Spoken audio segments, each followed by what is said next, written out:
The microphone felt cold and heavy in my hand. Its metallic weight was the only real thing in a world that had become a blur of pastel colors and fake smiles. Dozens of faces looked up at me, all beaming, all expecting a tearful, happy speech about motherhood and gratitude. They saw the perfect scene, the lush green backyard of my suburban home in Maple Creek, the white tent decorated with blush pink and gold balloons, the 3-tier cake with a little sugar fond on top.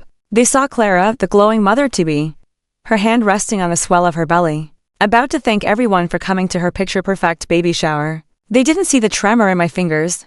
They didn't hear the frantic, screaming pulse in my ears. Most of all, they didn't see the truth. My eyes found my husband, Ethan. He was standing near the gift table, handsome in his linen shirt, his smile so easy and bright it could power the whole damn town. He winked at me, a familiar, loving gesture that now felt like a shard of glass in my gut. And next to him, my sister, my Amelia. She was the organizer of this whole charade, the master of ceremonies. She looked radiant, her dress a shade of blue that matched her eyes. She gave me a little thumbs up, her expression a perfect blend of pride and sisterly love. She was my everything, my confidant, my other half, the person I loved most in the world, besides the man standing beside her, and the baby kicking beneath my heart. Or so I thought. The projector screen behind me was white and blank, waiting. Everyone thought it was for a slideshow of my pregnancy journey ultrasound pictures. Photos of Ethan and me painting the nursery. They were half right, there would be a slideshow, just not the one they were expecting. I took a deep, shaky breath, the scent of roses and buttercream thick in the air. I looked directly at Amelia, letting her see the storm brewing behind my calm facade. I wanted to see her smile falter just for a second. Thank you all for being here, I began, my voice surprisingly steady. This day means more to me than you'll ever know. 2 days earlier, none of this was real. The storm was still a secret, hidden in a place I never would have thought to look. 2 days earlier, I was blissfully, stupidly happy.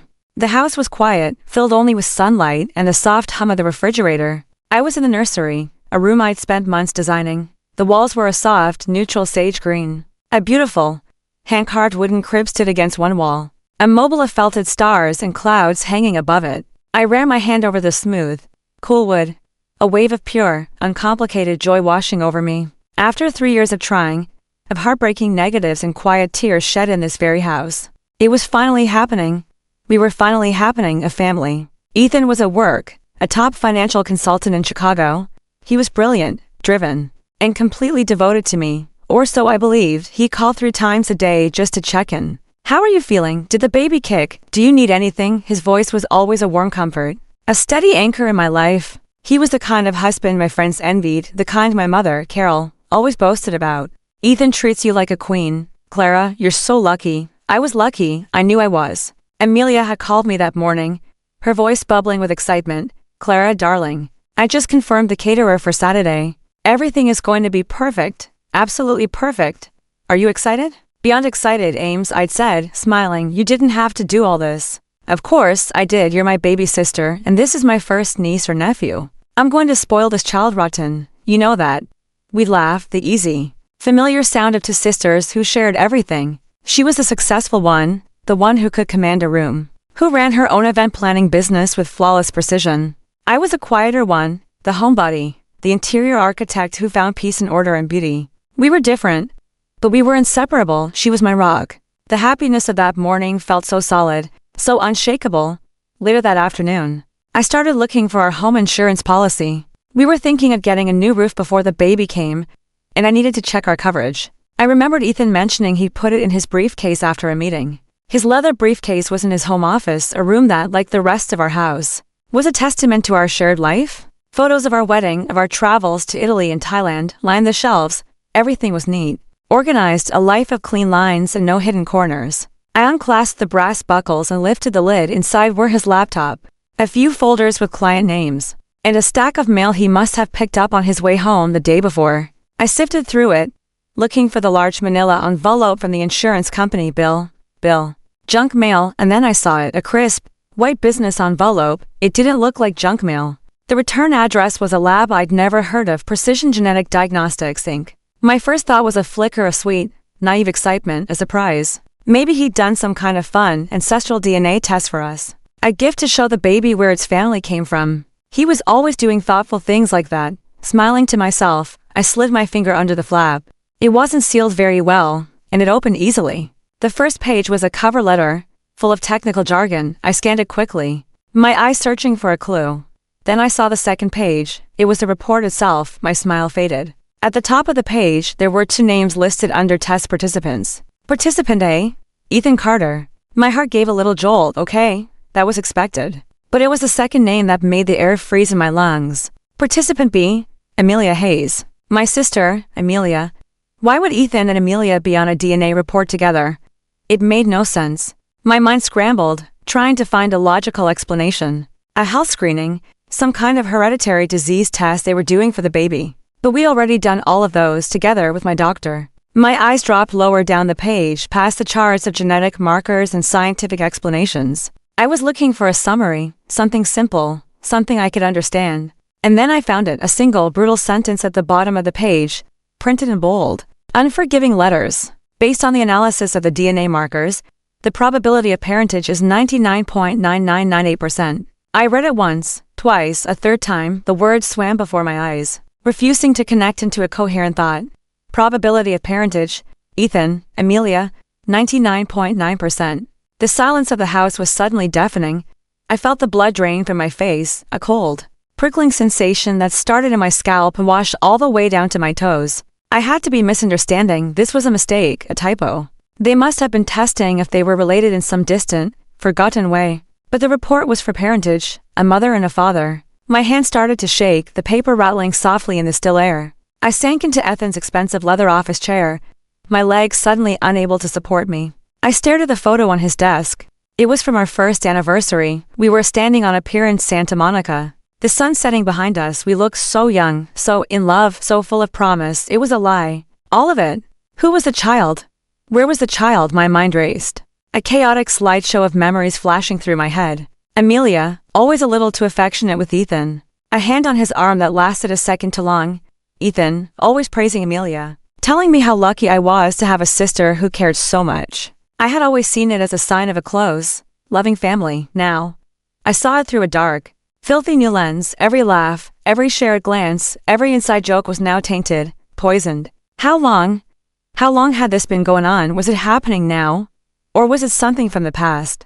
A ghost that had just now decided to materialize. A cold, hard knot formed in my stomach. The baby inside me gave a little kick, a gentle flutter that usually brought me so much joy. Now, it felt like a reminder of the family I thought I was building. A family built on a foundation of lies. I carefully folded the report, my movements stiff and robotic. I slid it back into the envelope and placed it exactly where I had found it. I closed the briefcase and clicked the buckles shut.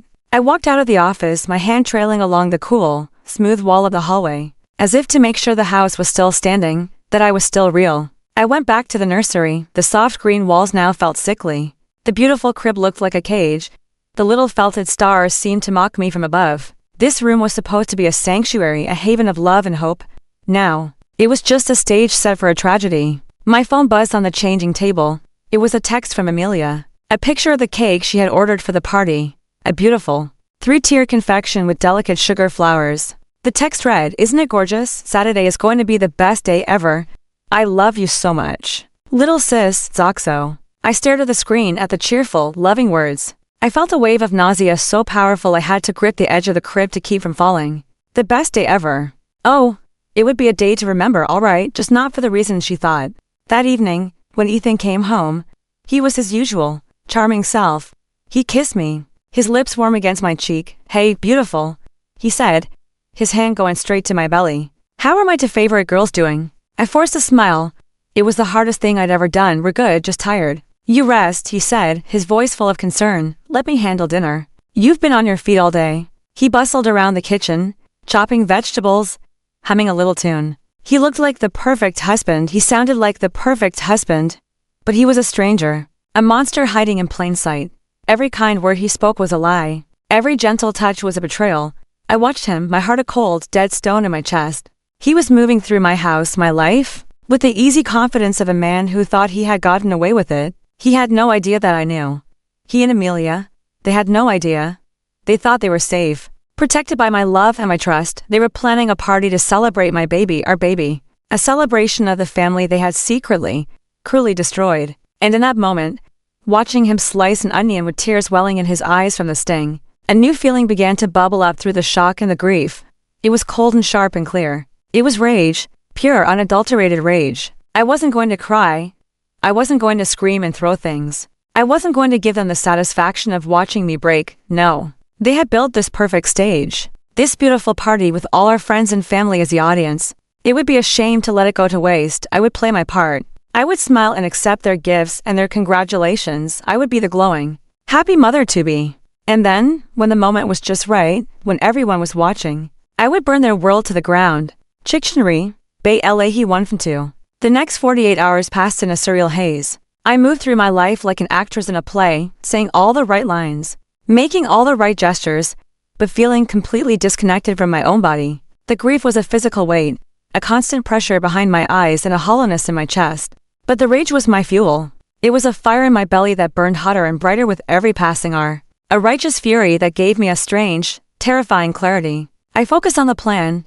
It was the only thing that kept me from shattering into a million pieces. The first step was to confirm the unthinkable. The report from Precision Genetic Diagnostics seemed irrefutable, but a small, desperate part of my mind clung to the possibility of a mistake. A lab mix-up, a clerical error, anything but the truth. I needed to see it for myself. That night, after Ethan fell asleep a steady, even breaths, a sound that once soothed me but now filled me with revulsion, he slipped out of bed. In the dim light of his office, I opened the briefcase again. The envelope was still there. Untouched, my hands were shaking, but my resolve was firm. I took a photo of the report with my phone, making sure every word, every number was crystal clear. Then I went to the lab's website. It was a legitimate, accredited facility specializing in paternity, family relationship, and infidelity DNA testing. The words on their homepage felt like a personal attack. Get the answers you deserve, the slogan read, clarity in a complex world. My world wasn't complex, it had been simple. They had made it complex, they had shattered it. The second step of my plan was more practical. I spent the next day, the day before the party, preparing not for the baby shower, but for its aftermath. While Amelia was texting me photos of flower arrangements and seating charts, I was on my laptop, researching divorce lawyers in Chicago. I read reviews, check their specialties, high conflict cases, asset division, child custody. Each click of the mouse was a nail in the coffin of my marriage. I found a highly recommended female lawyer whose website promised discreet, strategic, and aggressive representation. I saved her contact information. Then, I started untangling our finances. Ethan handled most of it. He was the expert after all. I had always trusted him completely. Now, that trust was another casualty. I logged into our joint accounts, my heart pounding with a mixture of fear and determination. I systematically downloaded bank statements, investment reports, and property deeds, saving them to a secure cloud drive that he knew nothing about. I was creating a secret archive of my life, a dossier for its eventual deconstruction. It felt cold and calculating, a betrayal in itself. But what choice did I have? They had left me with no choice. Every text from Amelia was a fresh wave of pain. Can't wait to see you tomorrow, sis. Get ready to be showered with love, followed by a string of heart emojis. The hypocrisy was breathtaking. She was showering me with love while hiding the dagger she plunged into my back. I would reply with my own cheerful lies, me too. Thank you again for everything, Ames. You're the best sister in the world. Each word I typed was laced with venom. Ethan was a masterpiece of deception. He was more attentive than ever, constantly fussing over me. He'd rub my swollen feet, bring me snacks, and talk to my belly in a low, loving voice. Hey in there. He'd whisper, his lips close to my skin. It's your daddy. I can't wait to meet you. We're going to have so much fun. I would lie there, still and silent, letting him perform the sick pantomime of fatherhood. I felt the baby move in response to his voice, and a sob would catch in my throat. This child, my child, was being born into a lie. My first duty as its mother was to protect it. And protecting it meant exposing the truth, no matter how ugly. The morning of the party arrived, bright and sunny, a perfect summer day in Illinois. The world outside was oblivious, celebrating the sun, while inside my house, a quiet war was being waged. I stood in front of my closet, trying to decide what to wear to my own public execution. I chose a simple, elegant white maternity dress. It was pure innocent, the color of new beginnings. The irony was not lost on me. When Amelia arrived to help set up, she was a whirlwind of energy and efficiency. She hugged me tightly, her cheek cool against mine. You look beautiful, Clara. Absolutely angelic. It's the dress you picked out, I said, my voice flat. She didn't seem to notice. Of course, I have excellent taste, she laughed, a bright, tinkling sound that now grated on my nerves. She bustled around, directing the caterers, arranging flowers, making sure every detail was perfect. She was in her element, the flawless host, the doting sister. I watched her, a scientist observing a specimen. I tried to see a flicker of guilt in her eyes, a hint of shame in her posture. There was nothing, just confidence and a radiant, self-satisfied glow. How could she do this? How could she look me in the eye? Ethan came downstairs and the scene became complete. He kissed me, then went over to Amelia, giving her a warm, one-armed hug. Ames, this looks incredible.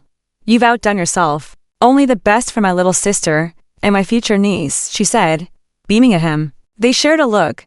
It lasted only a second, but I saw it. I saw everything in it. A shared history, a shared secret, a shared betrayal.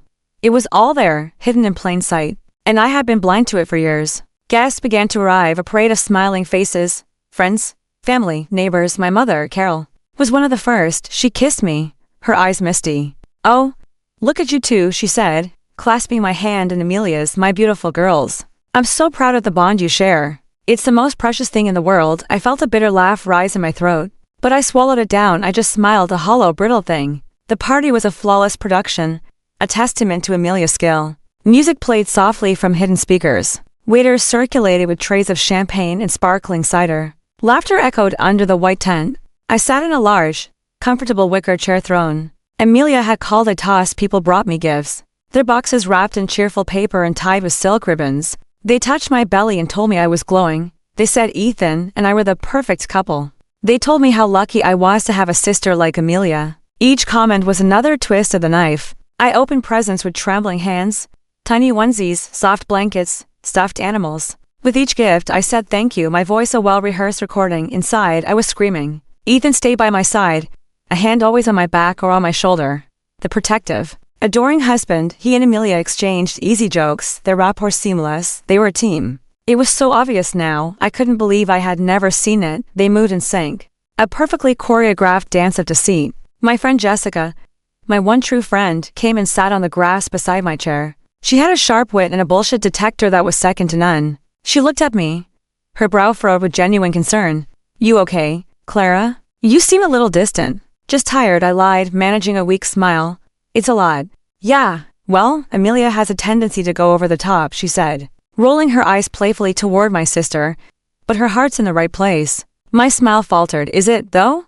I wanted to scream, is her heart in the right place? But I just nodded. She's the best. The time was approaching. The plan was simple, yet terrifying. Amelia had rented a projector and a large screen. The original idea was to play a slideshow. She had made a collection of photos of me and Ethan, from our first date to our latest ultrasound, a celebration of our love story. A few days ago, I had given her a USB stick with some extra photos I wanted to include, but the stick contained another file, hidden in a folder labeled nursery palettes. It was a simple video I had made on my laptop.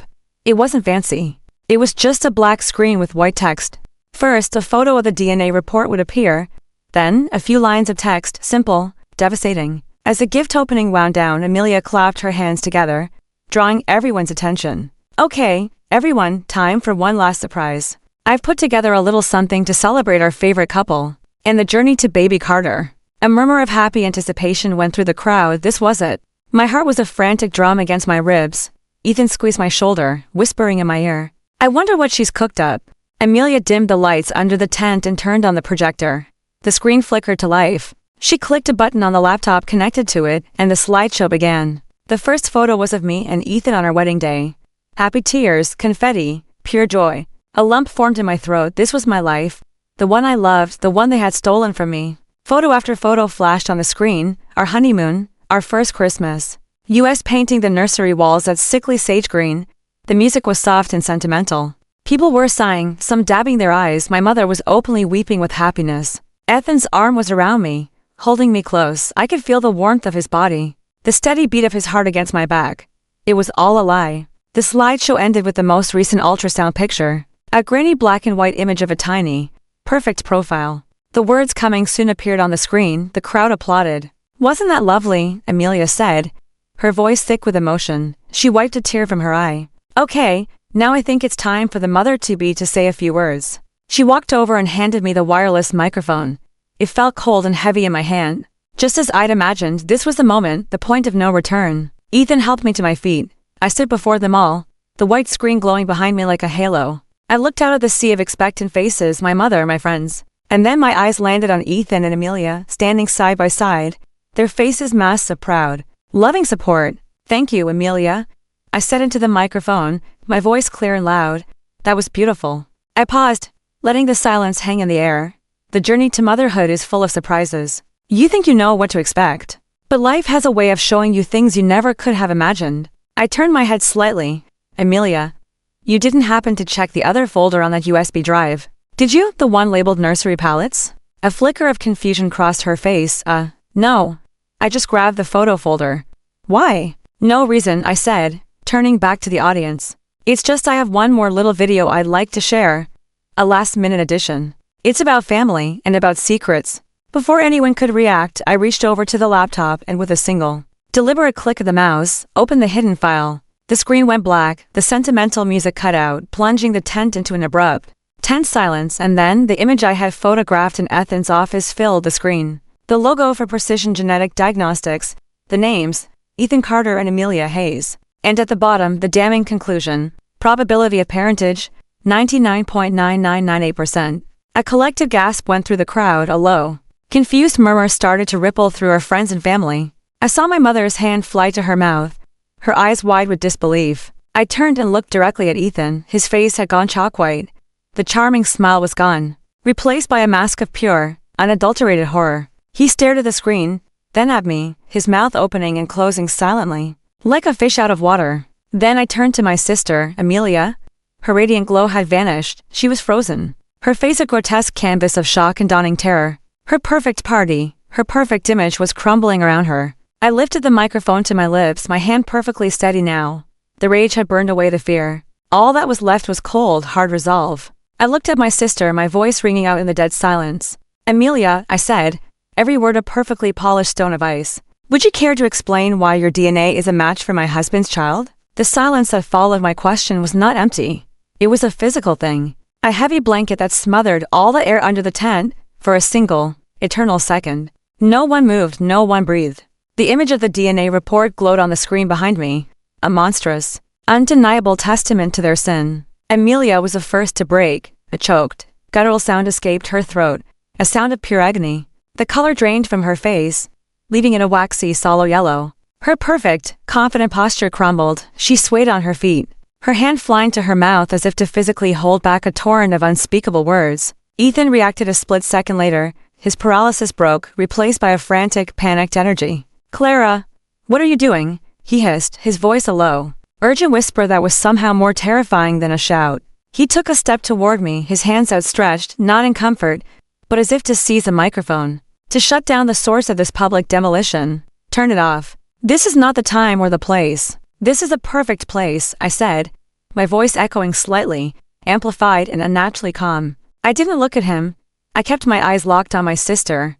You built the stage, Amelia. I thought it was only fitting we use it for the main event. Whispers erupted around us, a sudden wildfire of hushed, frantic speculation. I could see phones being discreetly raised, their small red recording lights blinking in the dimness. Someone in the back dropped a champagne flute.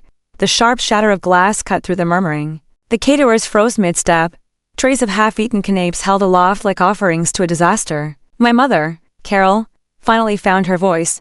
She pushed through a small cluster of her friends, her face a mask of horrified confusion. Clara, for God's sake.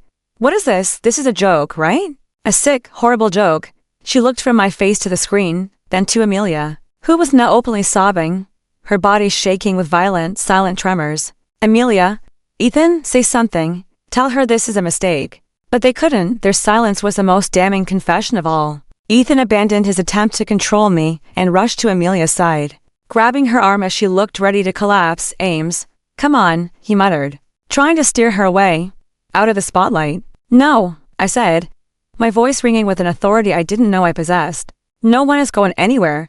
I turned to the stunned crowd. The party's over. Thank you all for coming. Please, leave. My command broke the spell. There was a sudden, chaotic shuffle of movement. Chairs scraped against the floorboards. People avoided my eyes, grabbing their purses and jackets, their faces a mixture of pity, morbid curiosity, and embarrassment. It was a mass exodus of shame. I heard snippets of their retreat. Can't believe it. In front of everyone.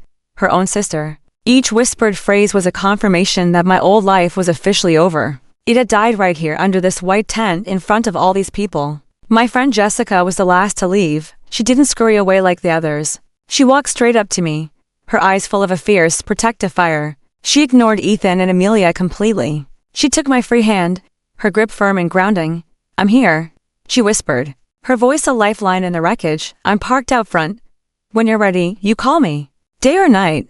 Don't you dare go through this alone." I gave her a small, grateful nod, unable to speak past the lump in my throat. She squeezed my hand one last time, and then she was gone, leaving me alone with the architects of my ruin. The silence that descended this time was different. It was heavy with what was unsaid. The backyard, once so full of life and laughter, was now a scene of devastation. Half-eaten plates of food, abandoned gifts, wilting flowers. It looked like the aftermath of a battle. And in the center of it all we stood, the four of us, me, holding the cold microphone, Ethan, holding up a weeping Amelia, and my mother, standing between them and me, looking as if she had aged 10 years in 10 minutes. She was the first to speak, her voice trembling with rage. She wasn't looking at me. She was looking at them. "What have you done?" she whispered, the words ragged. "What have you done to her, to this family?" Amelia finally let out a wail, a sound of such profound guilt and despair that it almost, for a fleeting second, touched me. "I'm sorry," she sobbed, burying her face in Ethan's shoulder. "Clara, I'm so sorry. Sorry." I let out a short, sharp laugh devoid of any humor. "Sorry for what, Amelia? For sleeping with my husband? Or for letting me believe you were the best sister in the world while you were hiding this from me? You're going to have to be more specific." "It wasn't like that." Ethan cut in, his voice pleading. He finally looked at me, his eyes desperate. "Clara, please, let's go inside. We can talk about this. We can fix this." "Fix this?" I repeated the words, tasting their absurdity. "You think this is something you can fix? Like a leaky faucet or a broken chair? You broke my life, Ethan, you and her. You broke everything." I gestured with the microphone toward the glowing screen, which they had both been studiously avoiding. "The report, explain it." Ethan ran a hand through his hair, a gesture I once found charmingly boyish. Now it just looked like the frantic motion of a cornered animal. "It was a long time ago, Clara. A mistake. One single, stupid mistake. It was before you two were even married," Amelia choked out, her face blotchy and tear-streaked. She looked up from Ethan's chest, her eyes pleading with me. "It was years ago. It meant nothing." "Nothing," my voice dropped to a dangerous low. "It clearly meant something. It created a child. A child that you both share, according to this test." My mother let out a soft cry and sank into one of the empty chairs, her hand over her heart. "A child? There's a child." Ethan and Amelia exchanged another one of their secret, panicked glances. "We can explain." Ethan said quickly, "Just let us explain." "I'm waiting," I said, crossing my arms over my chest, my hand protectively covering my baby bump. The baby was quiet now, as if it could sense the poison in the air. "It happened one night," Ethan began, his voice strained. "We were at a conference in San Diego. This was 6 years ago. You and I had just started getting serious, Clara. Amelia had just broken up with her fiancé. We were both vulnerable. We had too much to drink. It was a terrible, unforgivable mistake, and it never, ever happened again, I swear it. I found out I was pregnant a few weeks later," Amelia continued, her voice barely a whisper. "I was terrified. I knew it was Ethan's. I couldn't tell anyone. It would have destroyed everything. It would have destroyed you." Her attempt to frame her silence as an act of protection was so insulting, so gulling, that my rage flared anew. "So you decided to lie instead," I said, my voice dripping with contempt. "For years. You looked me in the eye, you planned my wedding, you held my hand during my fertility struggles, all while knowing you carried a secret that would obliterate my entire existence. You call that protecting me?" She flinched as if I had physically struck her. "What was I supposed to do?" she cried. "Ruin your happiness?" "My happiness was a lie. It was a fantasy that you both authored," I finally shouted, the cold calm cracking. "What happened to the baby, Amelia? The one you had in secret?" She looked down, unable to meet my eyes. It was Ethan who answered, his voice heavy with a rehearsed-sounding shame. "She gave him up for adoption, a closed adoption. She thought it was the best thing for everyone to give the baby a chance at a normal life, and to protect you from the truth." A fresh wave of cold washed over me. A closed adoption, a baby boy, my husband's son, my sister's son, my nephew, a child who existed somewhere in the world, a living, breathing product of their betrayal. The abstract horror on the screen had just become terrifyingly real. For a moment, I couldn't speak. The scope of their deception was so vast, so monumental. It was hard to comprehend. They hadn't just had an affair. They had created a life and then erased it from our family history, as if it were a typo in a document. My mother was staring at Amelia, her expression one of utter revulsion. You had a child, my grandchild, and you never told me. I couldn't, Mom. Amelia sobbed. Don't you see? I couldn't. I finally found my voice again. It was quiet, but sharp as a razor. That explains the past. It doesn't explain the present. I took a step closer, forcing them both to look at me. This report is dated last month. If this all happened 6 years ago, and the baby was given up for adoption, why were you getting a DNA test now? The question hung in the air, heavy and unanswered. They looked at each other again, a silent, desperate communication passing between them. I saw it then. The fear in their eyes was not just about the past being discovered, it was about something current, something that was happening right now. This wasn't the end of the story, it was just the beginning. Answer me, I demanded, my voice low and dangerous. The adoption was closed. The secret was buried. Why dig it up? Why get a test now? I stared at Ethan, then at Amelia. A horrifying new piece of the puzzle began to slide into place. The test wasn't to confirm something they already knew. It was to prove it to someone else. Who is the child? I asked again. But this time the question was different. It wasn't just who was it, but who is he now? And where is he? Ethan closed his eyes, his face etched with defeat. Amelia's sobs subsided into ragged, hitching breaths. They knew they were trapped. The first lie had been exposed. Now, the second, bigger lie was about to come tumbling out, and I knew, with a certainty that chilled me to the bone, that it was going to be infinitely worse. The silence stretched, thick and suffocating. Ethan wouldn't look at me. He stared at the trampled grass, his jaw tight, a muscle twitching in his cheek. Amelia was a statue of misery, her terror-streaked face buried in her hands. The pristine white tent, just an hour ago a symbol of joy and new beginnings, now felt like a sterile interrogation room. The festive balloons bobbed gently in the breeze, oblivious witnesses to the demolition of a family. I'm not asking again, I said, my voice dangerously soft. The rage had cooled into a hard, dense core of resolve. I wasn't a hysterical wife anymore. I was an investigator, and these were my only two suspects. The test, now. Why? My mother, who had been sitting in stunned silence, finally stood up. She walked slowly toward Amelia, her movements stiff with a sorrow so profound it was almost regal. Amelia, look at me. Amelia flinched but didn't move. I said, look at me, my mother repeated, her voice steely. Slowly, hesitantly, Amelia lifted her head. Her face was a ruin. The perfect makeup was smeared. Her eyes red and swollen. She looked like a stranger. Your sister asked you a question, my mother said, her voice trembling but firm. You owe her an answer. You owe us both an answer after all these years of lies. You will not be silent now. That seemed to break Ethan's paralysis. He took a deep breath, like a man about to dive into icy water. Clara, it's complicated. Everything about this is complicated, Ethan. I shot back. Try me. He finally met my gaze, and in his eyes I saw not just guilt, but a deep, weary fear. That the adoptive parents, he began, his voice low and halting, that there was an accident.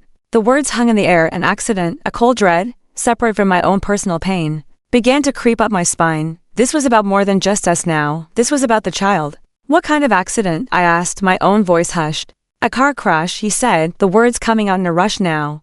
About 2 months ago. They were on vacation in Colorado. A truck lost its brakes on a mountain pass. They didn't make it. A wave of nausea hit me. I instinctively placed a hand on my belly, a protective gesture. A little boy had just lost his parents, the only parents he had ever known. And my husband and my sister were his biological parents, the ones who had given him away. Oh my God, my mother whispered, her hand flying to her mouth. She looked at Amelia with a new kind of horror. So the child, he's an orphan, I asked, the pieces clicking together with sickening speed. Amelia nodded, a fresh wave of tears spilling down her cheeks. His name is Leo, she whispered. The first time either of them had said his name aloud. It made him real. Leo, a 4-year-old boy. Not 5, not 6, for, my mind did the grim calculation, the affair hadn't been 6 years ago. It had been 5. While Ethan and I were engaged. While he was promising me a lifetime of fidelity, he was creating a child with my sister. The betrayal deepened, its roots twisting further into our shared history. Leo, I repeated the name, it felt strange and foreign on my tongue. So where is he now? He's in the foster care system, Ethan said, his voice strained, in Colorado, after the accident. There was no next of kin listed, the state took custody. The DNA test, it all made a horrible, perfect sense, and you found out, I stated. It wasn't a question. You found out your son was in foster care, and you decided you wanted him back. We had to try. Amelia burst out, her voice raw with a desperate justification. He's our son. We couldn't just leave him in the system, bounced from house to house. He's all alone. He's all alone because of a choice you made, Amelia. I retorted, my voice rising again. You gave him up. You signed a piece of paper that said you didn't want him. You don't get to play the concerned mother now just because it's convenient. It's not convenient, she shrieked. This has been hell. Do you have any idea what it's like? Knowing your child is out there? Being raised by strangers and then finding out those strangers are gone and he has no one? No. I don't know what that's like. I fired back, gesturing to my own swollen belly. Because my child is right here, and I thought he was going to have a father and an aunt who loved him. But it turns out his father is a liar, and his aunt is a monster, who has been deceiving his mother for years. Clara, that's not fair. Ethan pleaded. We were trying to do the right thing for Leo. The right thing for Leo? I laughed, a harsh, ugly sound. Or the right thing for you? A way to assuage your guilt after all these years. And what was the plan, Ethan? You and Amelia were just going to what? Co-parent this child in secret? Where was I in this fantasy of yours? Where was our baby? He flinched, the first direct hit to his own paternal delusions. He had no answer. Because there was no answer that could possibly include me. Their plan, whatever it was built on my exclusion. My erasure. We didn't have a full plan, he stammered. The first step was just to prove paternity. The social worker in Colorado she needed to prove. That's why we did the test. We were going to file for custody. The audacity of it was staggering. They were going to bring this child, this living embodiment of their betrayal, into our lives, and they hadn't even bothered to tell me. They were building a new family on the wreckage of ours, without even giving me the courtesy of a warning. And when were you planning on telling me? I asked, my voice deadly quiet. After you brought him home. Were you just going to introduce him at dinner one night? Clara, this is Leo. He's my son. And your sister is his mother. Can you pass the salt? My sarcasm hit its mark. Ethan paled and Amelia let out a fresh sob. We were going to tell you, Ethan insisted, though his voice lacked any conviction. We were waiting for the right time. The right time? I yelled, losing the last of my composure. There is no right time for this, Ethan. There is no good way to tell your pregnant wife that you have a secret child with her sister. Do you have any idea what you've done? You didn't just lie to me. You lied to our child. This baby, I said, patting my stomach, was going to grow up with a cousin who was secretly his half-brother, an aunt who was secretly his stepmother, and a father who was a complete fraud. You were going to build our family on a toxic, radioactive secret. My mother finally broke. Enough, she said, her voice shaking with an icy fury I had never heard from her before. She walked over to Amelia and stood before her, her small frame radiating an immense, terrible disappointment. You have broken this family. You have broken your sister's heart. I look at you, and I don't even know who you are anymore. She then turned her gaze to Ethan. And you? You are not the man I thought you were. Get out of this house. Carol, please, Ethan started. Get out, she screamed, the sound tearing from her throat. Both of you. Get out of my daughter's house now. Ethan and Amelia stood frozen for a moment, stunned by her mother's ferocity. Then, with a slow, defeated finality, they turned to leave. They walked past the beautiful cake with the little fawn on top, past the piles of unopened gifts, past the ruins of the party they had so carefully orchestrated. They didn't look back. As they disappeared around the side of the house, my mother rushed to my side, wrapping her arms around me. The moment she touched me, the rigid control I had maintained for 2 days finally shattered. A great, shuddering sob escaped me, and I collapsed against her, the full weight of the grief, the betrayal, and the sheer horror of it all crashing down on me. We stood there, clinging to each other amidst the wreckage. As the sun began to set on the worst day of my life, the next few hours were a blur of logistics and tears. My mother, with a grim efficiency I'd never seen, called Amelia's partner to come and collect the party rentals. She packed a small bag for me, insisting I not stay in the house alone. You'll come home with me, she said, her tone leaving no room for argument. We drove to my childhood home in silence, the streets of Maple Creek looking alien and unfamiliar. The perfect houses with their manicured lawns seemed to mock me with their peaceful facades. They had no idea about the rot that was festering behind my own front door. That night, I lay in my old single bed, the one with the floral duvet cover I'd had since I was 16. The room was a time capsule of a happier, more innocent life. Pictures of me and Amelia at proms, on family vacations, at my college graduations milled down at me from the walls. In every photo, she was by my side, her arms slung around me, my protector, my best friend, my other half. I wanted to tear them all from the walls, to burn the evidence of a love I now knew to be a lie. Sleep was impossible. Every time I closed my eyes, I saw the DNA report. I saw the look on Ethan's face. I saw Amelia's tears, and then I saw the face of a little boy I'd never met. Leo. He had my husband's eyes, maybe my sister's smile. He was out there, alone in a system, a pawn in a game he didn't even know he was a part of. The anger and betrayal were still there, a raging inferno in my chest. But as the hours of the night ticked by, a new, unwelcome feeling began to seep in.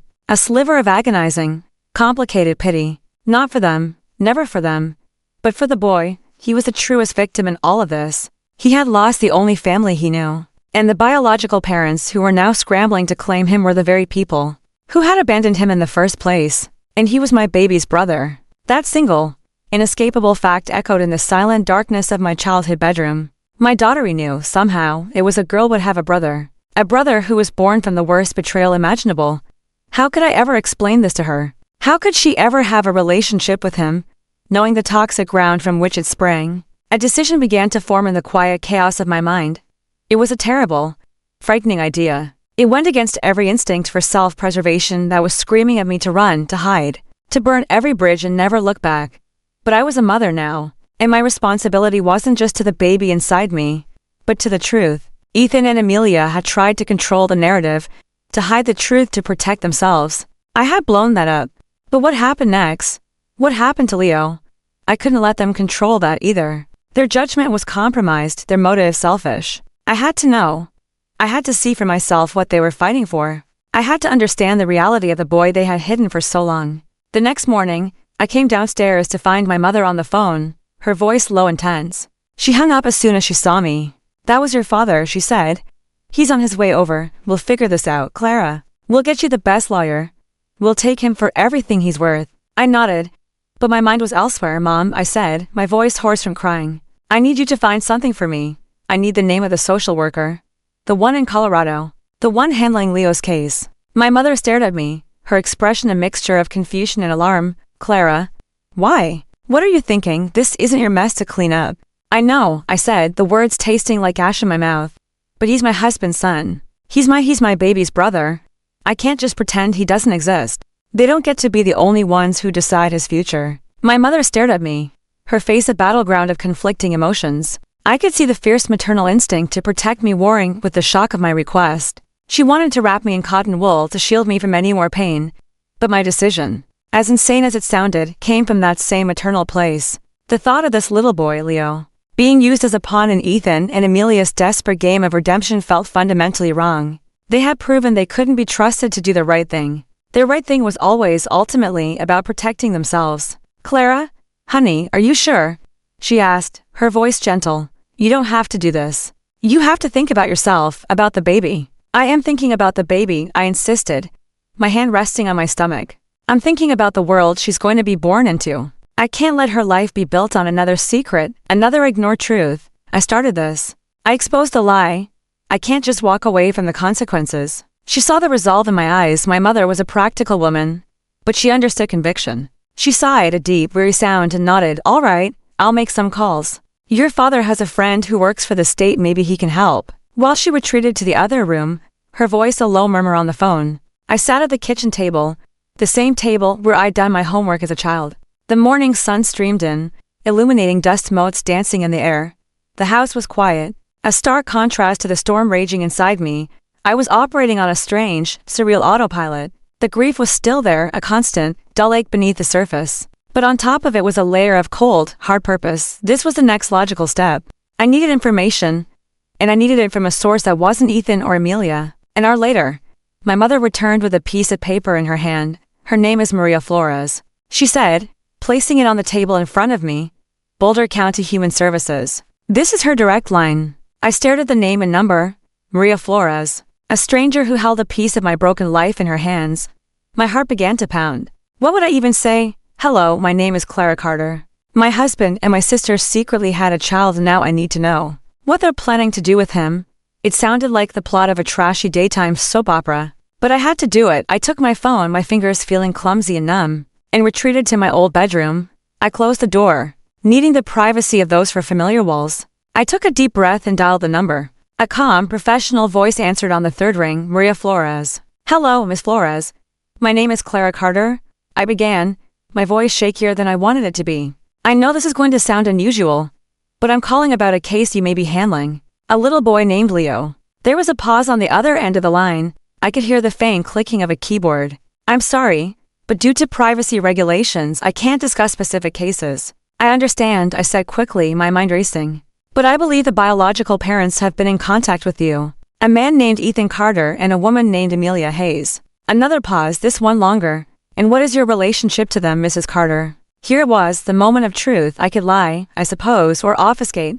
But I was done with lies. Ethan Carter was my husband, I said, the words tasting like poison. Amelia Hayes is my sister. The silence on the other end of the line was profound. I imagined Maria Flores leaning back in her chair. Her professional calm momentarily shattered. I had just dropped a bomb on her Tuesday morning. I see, she finally said, her tone shifting from professional to cautious. Mrs. Carter, this is a highly irregular situation. I'm aware of that, I said, a bitter laugh escaping my lips. Believe me, I am more aware of that than anyone. Look, I'm not trying to interfere with your process. I just found out about all of this, about Leo. About everything. And I need to understand what's happening. They've made decisions based on lies and secrets for years. I can't trust them. I need to know what their plan is for him. There was another long pause. I held my breath, expecting her to shut me down. To quote another regulation, instead, her voice softened slightly. Mrs. Carter, Clara, I can't give you specifics about the case file, but I can tell you that yes, Mr. Carter and Ms. Hayes have petitioned for an emergency custody hearing. They've provided a DNA test confirming their paternity and maternity. A hearing is scheduled for next week. Next week, it was happening that fast. They were moving to take him to bring him back here, into this tangled, toxic mess. And will they get him? I asked, my voice barely a whisper. Is that how it works? They just show up with a DNA test and the state hands him over? It's not that simple, she said carefully. Biological ties are a significant factor, of course. But the court's primary concern is always the best interest of the child. We do a home study. We look at the stability of the proposed environment, the parent's ability to provide care. We look at everything. The stability of the environment, I repeated, the irony thick in my throat. Their environment is a lie. Their relationship is a lie. The home they plan to bring him to is my home. A home they just destroyed. Ms. Flores was quiet for a moment. They listed an address in Maple Creek, Illinois, she confirmed. They filed the petition jointly, as a couple. I felt the blood drain from my face. As a couple. They told you they were a couple. That was my understanding, yes, that they were the biological parents in a stable, long-term relationship, and that they were prepared to raise their son together in their shared home. The sheer, breathtaking audacity of it knocked the air from my lungs. It wasn't just a lie of omission anymore. It was a calculated, deliberate fraud. They weren't just hiding the truth from me. They were actively lying to a court of law, to a social worker, to the entire system in order to get what they wanted. They were going to pretend to be a happy couple, move into my house, and raise their son together. Presumably while I and my baby just disappeared. Ms. Flores, I said, my voice shaking with a fresh wave of rage. That is a lie. They are not a couple. Ethan is married to me. We are expecting a child in 3 months. Their relationship is not stable. It's a secret affair, and that house is not theirs. It is my marital home, and they are no longer welcome in it. They are perpetrating a fraud. The silence from the other end was heavy. I had just thrown a grenade into her case file. Mrs. Carter, she said, her voice now filled with a grave seriousness. This is very serious information. This changes things significantly. I know, I said, that's why I called. They can't have him, not like this. They can't be allowed to build a future for him on a foundation of lies. It's not fair to him. No, she agreed, her voice firm. It's not. She paused. Clara, I'm going to have to include this conversation in my report to the court. I need to ask you, would you be willing to submit a formal statement? Even better, would you be willing to come to Colorado to testify at the hearing? The question hung in the air. Go to Colorado, face them in a courtroom, testify against my own husband and sister in front of a judge, with the future of a child hanging in the balance. It was a terrifying prospect. It meant taking this private, personal hell and making it a matter of public record. It meant escalating this war to a whole new level. But what was the alternative? To stay here and let them lie their way into custody of a vulnerable child. To allow them to manipulate the system and win. I couldn't do that. Yes, I said, the word coming out stronger than I felt. Yes, I will. Okay, she said. Okay, Clara. I'll be in touch with the details. And for what it's worth, I'm sorry you're in this position. But you did the right thing by calling. We hung up, and I sat on the edge of my bed, my body trembling. I had just set in motion a chain of events that I couldn't take back. I had declared war. The next few days were a whirlwind of frantic preparations. I called Jessica, my rock. and told her everything. She didn't gasp or judge, she just listened, and when I was done, she said, "Okay. What do you need? A plane ticket, a bodyguard, a getaway driver, just say the word." Her unwavering loyalty was a small island of sanity in a sea of chaos. I also called the divorce lawyer I had researched, a woman named Miss Albright. I explained the situation in clipped, concise terms. She was sharp, pragmatic, and immediately understood the stakes. "Good God," was her only comment on the personal details. Before she switched into professional mode, "Okay, we file for divorce immediately. We put a lien on the house, we freeze the joint assets. He won't be able to touch a dime without a court order. They want to present themselves as a stable couple. We'll make sure the court knows he's in the middle of a contentious divorce, and his assets are frozen. That should blow a hole in their home study." Following her instructions felt empowering. Each legal maneuver, each document signed, was a step toward taking back control. I was no longer a victim weeping in a ruined backyard. I was a fighter. 2 days later, I was on a plane to Denver, my mother by my side. She had refused to let me go alone. "I'm your mother," she'd said simply. "I'm not letting my daughter walk into a lion's den by herself." Flying was uncomfortable at 7 months pregnant, but the physical discomfort was nothing compared to the turmoil in my heart. We checked into a hotel in Boulder, a town nestled against the stunning, imposing backdrop of the Rocky Mountains. The air was thin and crisp. It felt like a different planet from the humid suburbs of Illinois. The hearing was the next morning. I barely slept, my mind replaying every possible scenario. What would they say when they saw me? What would the judge ask? What would happen to Leo? The courthouse was a modern, impersonal building of glass and steel. As we walked through the metal detectors, my heart hammered against my ribs. Miss Flores met us in the hallway. She was a kind-faced woman in her 40s, with warm, intelligent eyes that held a deep well of empathy. "Clara, I'm so glad you came," she said, shaking my hand. "The judge has read my updated report. He's concerned." Just then, I heard a familiar voice. What the hell is she doing here? I turned. Ethan and Amelia were standing at the other end of the hall. They had clearly just arrived.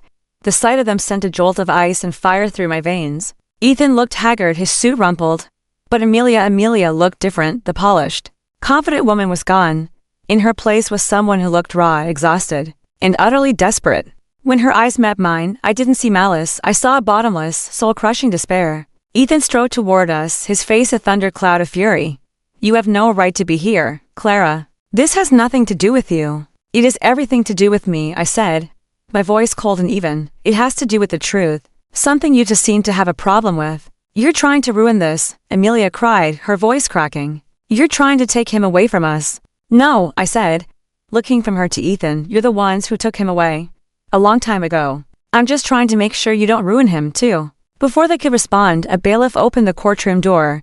"Judge Miller will see you now." It was time. We all walked into the small, wood-panel courtroom. It wasn't like the ones on television. It was quiet, somber, and felt heavy with the weight of the family tragedies that had unfolded within its walls. We took our seats, me and my mother on one side with Miss Flores, Ethan and Amelia on the other with their own lawyer. We were to warring factions. And somewhere in this city, a little boy's future was caught in the crossfire. The judge, a stern-faced man with gray hair and weary eyes, entered and took his seat. The battle was about to begin. The courtroom was unnervingly quiet, the air was thick with tension, a silent, charged battlefield. Judge Miller surveyed the room, his gaze resting for a moment on my pregnant belly, then on Ethan and Amelia, then on me. His expression was impassive, but his eyes held the weary wisdom of a man who had seen every possible permutation of human failing. "This is a matter of the custody of the minor child, Leo Sterling," he began, his voice a low, resonant baritone that filled the small room. "The court has received a petition for emergency custody from the biological parents, Mr. Ethan Carter and Ms. Amelia Hayes. The court has also received new information." He looked down at the file in front of him, then up at me. Information that casts this petition in a significantly different light. Ethan and Amelia's lawyer, a slick-looking man in an expensive suit, stood up. "Your Honor, my clients are here today as the biological parents of this child, prepared to offer him a stable and loving home. Any marital disagreements between Mr. Carter and his wife are a separate issue and should not prejudice the court against their parental rights." "Counselor," the judge said, his voice dropping a degree colder, "misrepresenting yourself as a cohabiting couple to a social worker, and, by extension, to this court is not a marital disagreement, it's a material deception. Sit down." The lawyer sat down, his face flushed. The first blow had been struck, and it was in my favor. The judge turned his attention to Miss Flores. "Miss Flores, please summarize your findings for the court." Maria Flores stood and spoke in a clear, measured voice. She recounted the facts: the tragic death of the adoptive parents, Leo's placement in foster care, the subsequent petition from Ethan and Amelia, supported by a DNA test. Then she detailed her phone call with me. Mrs. Carter informed me that she is Mr. Carter's wife of 5 years, that they are expecting their first child together, and that she was entirely unaware of Leo's existence until 3 days before the party, where she publicly confronted her husband and sister, Miss Flores stated. She also informed me that Mr. Carter and Miss Hayes are not, in fact, a couple, and that the home they listed as their shared residence is her marital home, from which Mr. Carter has now been asked to leave. As she spoke, I could feel Ethan's and Amelia's eyes on me. It was a searing, hateful glare. They saw me as the saboteur, the destroyer of their last-ditch hope. They couldn't or wouldn't see that they had laid the dynamite themselves. Furthermore, Miss Flores continued, I was informed yesterday that Mrs. Carter has filed for divorce, and her attorney has moved to freeze all marital assets, pending a settlement. This directly contradicts the picture of a stable, financially secure home environment that Mr. Carter and Miss Hayes presented in their petition. Judge Miller listened intently, his fingers steepled in front of his face. When Miss Flores was finished, he looked directly at Ethan and Amelia. Well, he said, his voice deceptively mild, this is quite a mess you've made. Would either of you care to respond to these allegations? Ethan stood up, his face pale but his voice firm. He was a salesman, after all. He was used to spinning a narrative, Your Honor, with all due respect. My personal life is complicated right now, but that doesn't change the fact that I am Leo's father. Amelia is his mother. We made a terrible mistake years ago. A mistake we have regretted every single day. Now we have a chance to fix it. To be the parents he needs. We love him. We want to give him a family. A family, the judge repeated, leaning forward. What family is that, Mr. Carter? One where you lied to your pregnant wife. One where you lied to the court. You seem to have a rather flexible definition of the word. He then turned to Amelia. Miss Hayes, do you have anything to add? Amelia stood, her hands twisting the strap of her purse. She looked small and broken, Your Honor. She began, her voice cracking. I know we handled this badly. We were desperate. When I found out Leo was in foster care, something inside me broke. I know I gave him up. But he's still my son. He's a part of me. The thought of him being alone, of not knowing who he is, I just want him to be safe. To be loved. Her eyes welled with tears, and for the first time, her emotion felt raw and genuine. Not performative. It was the primal cry of a mother for her child.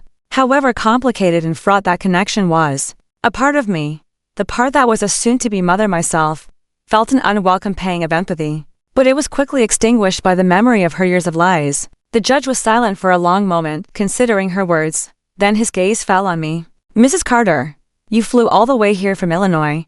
You've filed for divorce. You've exposed your husband and your sister. What is it you want this court to do? This was it. The moment I had been rehearsing in my head. I stood up, my hand resting on my belly, drawing strength from the life inside me. Your Honor, I began, my voice clear and steady. I didn't come here for revenge. God knows I have every reason to want to see them punished.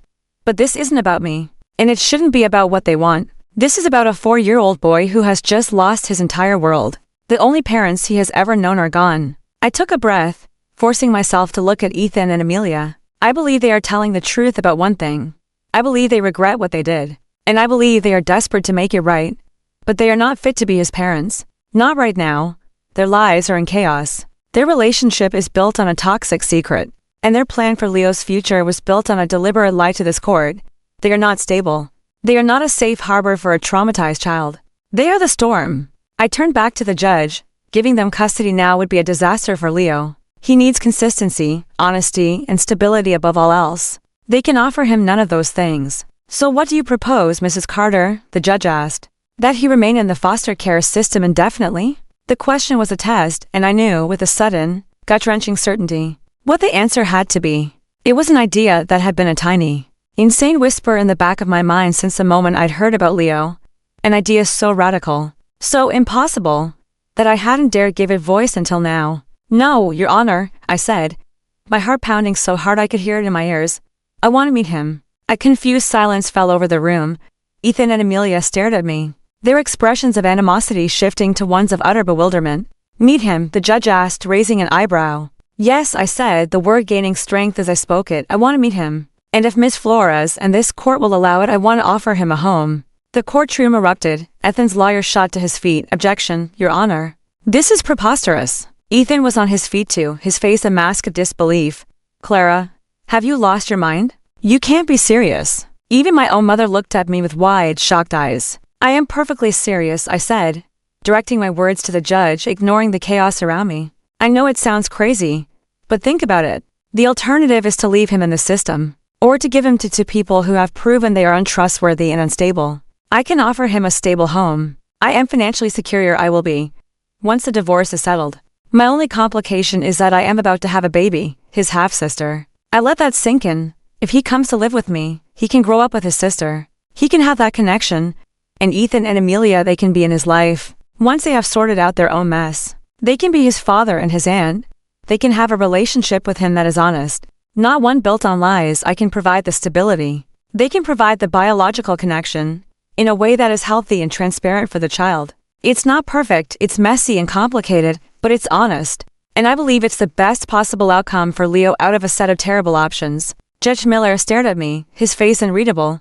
He held up a hand and the room fell silent. He looked at Miss Flores. What do you think of this proposal? Miss Flores looked as stunned as everyone else, but she recovered quickly, Your Honor. It is unconventional, highly unconventional. A temporary kinship placement with a non-relative is not unheard of, but the circumstances here are unique. We would have to conduct a thorough home study, a background check, psychological evaluations. She paused, looking at me with a new, appraising light in her eyes. But on its face, the logic is not without merit. It prioritizes a child's need for stability and his right to a relationship with his sibling. It is, as Mrs. Carter said, a potentially viable path through an impossible situation. The judge nodded slowly, stroking his chin. He looked from me to Ethan and Amelia, who were now standing together, looking utterly defeated and confused. Their plan had not only been foiled, it had been completely hijacked. I'm not making any decisions about a permanent placement today, Judge Miller announced.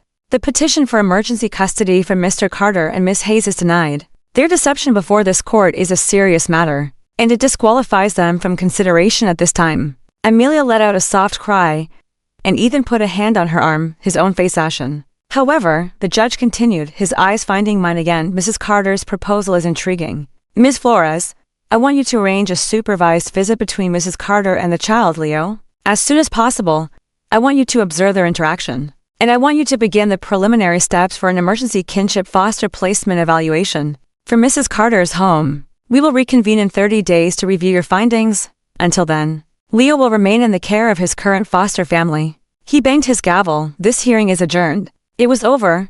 I sank back into my chair, my body trembling with adrenaline. I had won, but it didn't feel like a victory. It felt like I had just jumped off a cliff, hoping I would learn to fly on the way down. My mother grabbed my hand, her eyes shining with a mixture of terror and pride. Clara, are you sure about this? No, I whispered honestly, but I have to try. As we were leaving, Ethan approached me in the hallway. Amelia hung back, looking lost and broken. Clara, he said, his voice hoarse. Why? Why would you do this? I did it for him, I said, my voice weary, for Leo, and for my daughter. I'm trying to build something good out of the mess he made. You don't even know him, he said, his voice full of a strange, wounded jealousy. No, I replied, I don't, but I'm going to. And with that, I turned and walked away, leaving my husband and my sister standing in the wreckage of their own making. As I went to meet the little boy who was about to change my life forever, the meeting was arranged for the following afternoon in a neutral, child-friendly, spacious small community center with brightly painted walls, and a playroom filled with well-worn toys. Walking in, my heart was a frantic drum against my ribs. My mother and Miss Flores were with me. A silent, supportive flank. I was terrified. What if he hated me? What if I looked at him and saw only Ethan and Amelia's betrayal? What if I had made a terrible, impulsive mistake that would only lead to more heartbreak for everyone, especially this innocent child?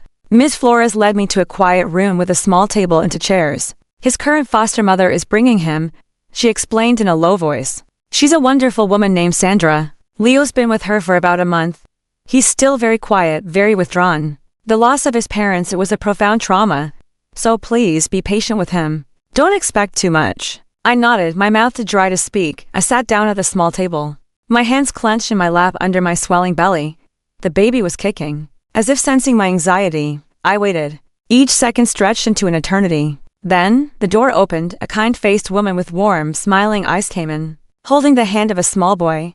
He was tiny, much smaller than I had imagined. He was hiding behind her legs, peeking out at me with one wide, wary eye. It was Leo. My breath caught in my throat. He had a mop of unruly dark brown hair, the same shade as Ethan's. But his eyes were a startling, luminous blue. They were Amelia's eyes. Seeing their features combined in the small, perfect face was a physical blow. It was like looking at a living ghost, a tangible representation of their secret. But then I looked closer, past the familiar features. I saw a little boy with a tiny freckle on his nose, and a smudge of what looked like chocolate on his cheek. He was wearing a red t-shirt with a dinosaur on it and sneakers that lit up. When he shifted his weight, he wasn't a symbol of betrayal. He was just a child who looked scared and alone. The anger and resentment I had been holding onto so tightly began to melt away, replaced by a wave of something else, something I hadn't expected, and overwhelming, heart-wrenching compassion. "Hi, Leo," I said, my voice soft, barely a whisper. "My name is Clara." He didn't answer. He just ducked further behind his foster mother's legs. I didn't push. I remembered what Miss Flores had said, be patient. I looked around the room and saw a basket of wooden blocks on a shelf. I slowly got up, my movements deliberate and non-threatening, and brought the basket over to the floor near me. I sat down on the rugnet and easy feet at 7 months pregnant and started taking the blocks out, stacking them one on top of the other. I didn't look at him. I just focused on building a wobbly tower. For a long time, nothing happened. The only sounds were the soft clink of the wooden blocks and the quiet hum of the building's air. Conditioning. Then, out of the corner of my eye, I saw him take a tentative step away from Sandra, and then another. He crept closer, his gaze fixed on the colorful tower I was building. He sat down on the floor a few feet away from me, his knees tucked up to his chest, and just watched. I continued to build in silence, occasionally humming a little tune. I built a tower, then knocked it down with a soft UHO. I started to build a wall, slowly, cautiously. He shuffled closer. He picked up a single blue block, turning it over and over in his small hands. I held out a red block to him without saying a word and offering. He stared at the block, then at my face, his blue eyes searching mine for something. I held his gaze, trying to pour all the sincerity and gentleness I could muster into my expression. After a long moment, he reached out a hesitant hand and took the block from me. His fingers were warm as they brushed against mine. It felt like a monumental victory. He placed a red block next to my wall, then he took his own blue block and placed it on top. We sat there for the better part of an hour on the floor of that quiet room, building a long, crooked wall together. We didn't talk, we just shared the simple, silent language of play. When Sandra finally said it was time to go, he looked up at me, a flicker of disappointment in his eyes. "I have to go now, Leo," I said softly. "But I'd like to come back and see you again tomorrow. Would that be okay?" He gave a tiny, almost imperceptible nod, and then he did something that made my heart crack open. He reached out and gently patted my belly. "Baby," he whispered, his voice small and raspy from disuse. Tears sprang to my eyes. "Yes," I choked out, placing my hand over his. "There's a baby in here. She's your sister." He looked at me, a glimmer of understanding, of connection, dawning in his incredible blue eyes. In that moment, he wasn't Ethan's son or Amelia's son, he was Leo. And he was my daughter's brother. And I knew, with every fiber of my being, that I had made the right choice. I couldn't leave him. I couldn't walk away. The next 30 days were a blur of legalities and logistics. I stayed in Colorado, renting a small, furnished apartment in Boulder. My mother flew back to Illinois to help Ms. Albright with the divorce proceedings, which were becoming increasingly contentious. Ethan, stripped of his access to our joint funds and facing a fraud investigation from the court, had become desperate and angry. He called me, alternating between begging for forgiveness and accusing me of destroying his life. I let it all go to voicemail. Amelia was silent, according to my mother. She had quit her job and gone into seclusion at a friend's house, refusing to see or speak to anyone. She had sent one single text message to my mother's phone: "Tell Clara I'm sorry, and tell her thank you." I didn't know what to make of it. My focus was on Leo. I spent every day with him. We went to parks, to the library for story time, to get ice cream. I learned that he loved dinosaurs and the color blue. I learned that he was a picky eater who would only eat macaroni and cheese if it was shaped like cartoon characters. I learned that he got a funny little wrinkle between his eyebrows when he was concentrating, just like Ethan. And I learned that he had a sweet, goofy laugh that he saved for moments when he felt truly safe. Slowly, painstakingly, he began to trust me. He started holding my hand when we crossed the street. He started telling me about his day. He started calling me Clara. The home study was intensive. Miss Flores and her team were thorough. They inspected my rental apartment. They interviewed me for hours. They spoke with my mother, my father, and Jessica via video call. They had a child psychologist evaluate me. They went through my finances, my personal history, my plans for the future. I was honest about everything, about the pain, the betrayal, the anger. But I was also honest about my commitment to Leo, and my belief that I could give him the one thing he needed most, a stable, honest, loving home where he could grow up knowing his sister. The day of the final hearing, I walked into the courtroom feeling not fear, but a quiet resolve. I knew I had done everything I could. Leo was not in the courtroom, but I carried him in my heart. Ethan and Amelia were there again. They looked diminished, exhausted by the battle. Their lawyer presented a weak case, arguing that despite their past mistakes, they deserved a chance to be parents. Then I took the stand. I didn't talk about their betrayal. I talked about Leo. I told the judge about his love for dinosaurs, about his quiet strength, about the way his face lit up when he saw the swings at the park. I talked about the future I envisioned, a messy, complicated, unconventional family, yes, but one held together by truth and a fierce love for two children who deserve the world. I am not trying to replace his parents, I said in conclusion, looking at Judge Miller. His mother and father, his biological parents, are in this room, and I hope, one day, they can be a healthy part of his life. But what he needs right now is a guardian, a safe place to land, a home. I can give him that home, and I can give him his sister. When I finished, the courtroom was silent. Judge Miller looked at the reports in front of him, then at Ethan and Amelia, and finally at me. The primary duty of this court is to ensure the well-being of the child, he said, his voice resonating with finality. It is clear to me that placing Leo in the custody of Mr. Carter and Ms. Hayes at this time would be detrimental to that well-being. It is also clear that leaving him in the foster system when a viable, stable, and loving kinship option is available would be an abdication of that duty. He took a deep breath. Therefore, the court hereby grants temporary legal guardianship of the minor child, Leo Sterling, to Mrs. Clara Carter. This guardianship will be in effect for a period of 1 year, at which point the court will review the situation. Mr. Carter and Ms. Hayes will be granted supervised visitation rights to be arranged and overseen by Ms. Flores. That is the order of this court. He banged the gavel. It was done. I had done it. Tears of relief streamed down my face. My mother hugged me, sobbing. Across the room, I saw Amelia put her head in her hands and weep. But Ethan just stared at me, his expression unreadable, not angry, not sad, just empty. 2 days later, I was packing up the rental apartment. Leo was helping by putting his dinosaur toys into a cardboard box. My flight back to Illinois was the next day. We were going home to start our new life. There was a knock on the door. I opened it to find Ethan standing there. He looked older, worn down. The judge said I could have one supervised visit before you left, he said, his voice flat. He nodded at Miss Flores, who was standing a discreet distance away in the hallway. I stepped aside and let him in. Leo saw him and immediately went quiet, his happy energy evaporating. He stood close to me, his small hand gripping my dress. Ethan knelt down so he was on Leo's level. Hey, buddy, he said, his voice trying to be gentle. Remember me? I'm Ethan. Leo just stared at him with Amelia's big blue eyes. He doesn't remember you, I said quietly. He was just a baby. Ethan's face fell. The reality of his choices, of the years he had missed, seemed to hit him with the force of a physical blow. He had given up his son's entire life, and now he was a stranger. He tried for a few minutes, asking Leo about his toys, about Colorado. Leo just gave one-word answers, his gaze repeatedly flickering to me for reassurance. It was painful to watch. This was his father, and they had no connection. Finally, Ethan stood up, his eyes glistening with unshed tears. Okay, he said, his voice thick. Okay, you take care of him, Clara. I will, I said. He looked at my belly and the baby. And the baby, I confirmed. He nodded, then turned and walked out the door without looking back. As he left, I felt a final, strange pang, not of love or forgiveness, but of a deep, sorrowful pity for the man who had it all, and had thrown it all away for nothing. The door closed and Leo immediately relaxed, leaning his head against my leg. I stroked his soft hair, my heart aching with the complexity of it all. We were a broken, beautiful, complicated mess.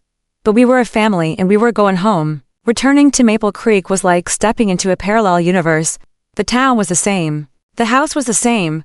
But I was a completely different person. The home I had once shared with Ethan felt alien, haunted by the ghosts of a life that was no longer mine. The sage green nursery, once my pride and joy, now seemed like a room for a different family, a different baby.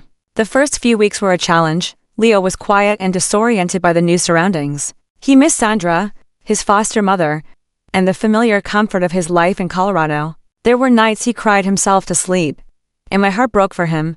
I held him, rocked him, and whispered promises that I would never leave him, that he was safe here, that he was home. My mother was a constant presence, a rock of support who cooked meals, helped with laundry, and read Leo bedtime stories when I was too exhausted to move. Jessica came over nearly every day, bringing coffee and a dose of her no-nonsense humor that was more therapeutic than any counseling session.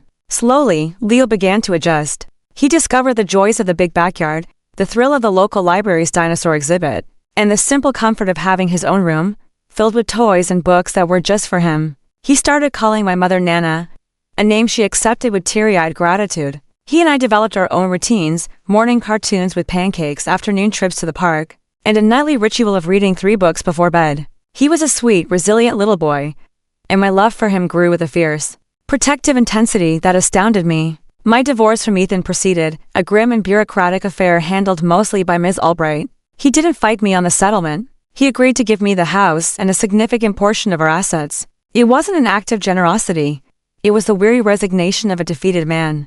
The court-ordered supervised visits began. Once a week, Ethan would come to the house, and for 1 hour with a social worker present, he would try to connect with his son. It was excruciating to witness. Ethan, who had always been so charming and confident, was awkward and uncertain around Leo. He brought expensive toys that Leo would ignore in favor of a simple cardboard box. He tried to initiate games, but his efforts felt forced and hollow. Leo remained polite but distant, a little stranger in the presence of his own father. Ethan would leave each visit looking more defeated than the last. He was paying the price for his choices, one silent, heartbreaking at a time. Amelia was a different story. For the first 2 months, she was a ghost. She didn't use her visitation rights, she didn't call. Then, one crisp autumn afternoon, she showed up at my front door unannounced. She looked thin and pale, her usual vibrant energy completely extinguished. "Can I come in?" she asked, her voice a fragile whisper. I hesitated, then stepped aside. We sat in the living room. The same room where we had shared so many secrets, so many laughs. The silence was heavy with the weight of everything that had been broken between us. "I'm not here to ask for forgiveness," she said finally, her gaze fixed on her hands. "I know that's impossible. I wanted to see you, to see if you were okay." "I'm managing," I said, my voice neutral. "The house," the liar said. "He's giving you the house," she said. "Yes." She nodded slowly. "That's good, that's right." She looked up and her blue eyes, so much like Leo's, were filled with a profound, bottomless sorrow. "I ruined everything, didn't I? I had this jealousy. You had the perfect life, the perfect husband, the life I thought I wanted, and I destroyed it. I destroyed you. And for what? A secret that ate me alive for years." "Why, Amelia?" I asked, the question I had carried for months. "Why did you do it?" "I don't know," she whispered, tears rolling down her cheeks. It was a moment of weakness, of stupidity and selfishness, and then one mistake became a lie, and that lie became my whole life. I was a coward. I was so afraid of losing you that I ended up losing you anyway, in the worst way possible. I didn't offer comfort. I didn't have any to give.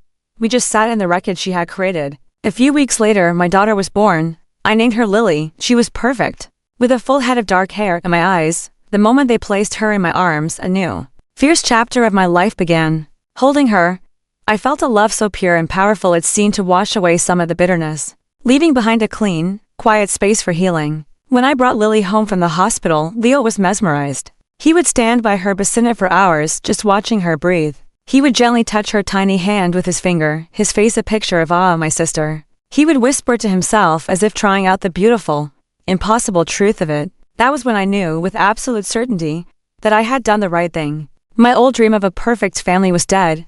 But in its place, something new and unexpected was growing. It was a strange, complicated and unconventional little family, fortune, betrayal and pain, but held together by the powerful, undeniable bond between a brother and a sister. One afternoon, about a year after the disastrous baby shower, I was in the backyard watching Leo teach Lily how to stack blocks. He was so patient with her, guiding her clumsy little hands. The sun was warm on my face. I felt a sense of peace I hadn't thought possible. My phone rang. It was Amelia. Her voice sounded different, stronger. "Clara," she said, "I'm calling because I'm moving to Oregon. I'm going back to school. I'm going to become a child advocacy lawyer." I was stunned into silence. "I can't fix what I did," she continued, her voice steady. "But I can try to spend the rest of my life making things better for other children, for other Leos. It's the only thing that makes sense anymore." She paused. "I'd like to see him, one last time, to say goodbye." I agreed. She came over the next day. She didn't try to hug him or force a connection. She just sat on the floor with him and Lily and helped them build a block tower. Before she left, she knelt in front of Leo. I'm going away for a while, sweet boy, she said softly. But I want you to know that I will always love you. And I am so proud of the wonderful big brother you are. She looked at me, her eyes conveying a universe of apology and gratitude. Thank you, Clara, for everything. And then she was gone. I knew it wasn't an ending, but a different kind of beginning for her. A path toward her own form of redemption. Life settled into a new rhythm. My family was just the three of us, me, Leo, and Lily. It wasn't the family I had ever imagined, but it was real. It was honest. And it was full of a messy, beautiful love. Ethan was a distant presence. A sad footnote in our story. His visits were still awkward, but he never missed one. He was trying, in his own broken way. One evening, I was tucking Leo into bed. He was 6 years old now, a bright, happy first grader. Clara, he said, his voice sleepy. Am I ever going to live with my other mom and dad? My heart clenched. It was a question I had been dreading and preparing for since the day I met him. I sat on the edge of his bed and took his hand. Your dad, Ethan, and your first mom, Amelia. Love you very much, I said, choosing my words carefully. But sometimes, families are complicated. Sometimes they don't all live in the same house. But that doesn't mean they love you any less. Your home is here with me and Lily, and they will always be a part of your life. We are all your family. He seemed to accept that. He snuggled down under his dinosaur comforter. Okay, he said. Because I like it here. He closed his eyes. Good night, Mom. The word hit me with the force of a tidal wave. He had never called me that before, always Clara. Tears welled in my eyes as I leaned down and kissed his forehead. Good night, my sweet boy, I whispered. I walked out of his room and stood in the quiet hallway, my hand over my heart. I had lost a husband and a sister. I had lost the life I thought I wanted. But I have found something so much more profound. I have found a strength I never knew I possessed. I have found a purpose. I have found my son. My perfect, happy world had been a beautiful lie. This new world, this broken, patched together, and breathtakingly real world was finally the truth. And it was a truth I could live with.